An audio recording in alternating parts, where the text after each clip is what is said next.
ஹாய்டாம்மா. இன்னைக்கு பார்த்தீங்கன்னா, திருச்சியிலே ரொம்ப ஃபேமஸான கோவில்னா, ஐயப்ப சுவாமி கோயிலும் இருக்கு. ஐயப்ப சுவாமி கோயிலுக்கு போனா, கொஞ்ச நேரம் தியானம் பண்ணலான்ட்டு, நான் எப்பயுமே அடிக்கடிக்கு ஐயப்ப சாமி கோயிலுக்கு போயிட்டு, கொஞ்ச நேரம் தியானம் பண்ணுவேன். சாமிய அமைதியா இருந்து கும்பிட்டு வருவேன்.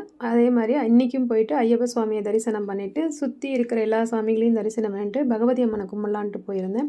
அங்க பார்த்தீங்கன்னா, அம்பாளோட சன்னிதானம் வந்து சாத்தி இருந்துச்சு. உள்ள பூஜை நடந்துட்டுருக்கு அப்டின்னாங்க. சரி கிளம்பலான்னு நெனச்சா, ஒரு 10 நிமிஷம் வெயிட் பண்ணா பார்த்துட்டு போலான்னு சொன்னாங்க. சரி ஓகே தியானம் பண்ணிக்கிட்டே நின்னுட்டுருந்தேன்.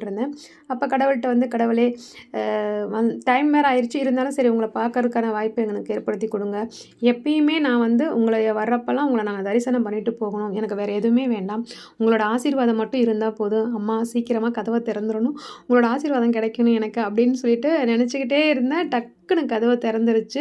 ரொம்பவும் மனசு ஹேப்பியாவும் தீபாராதன பார்த்துட்டு மனசு ஹேப்பியா வந்திருந்தோம். இந்த மாரி சம்பவங்கள் உங்களுக்குள்ள நடந்துச்சுன்னா கமெண்ட் செக்ஷன்ல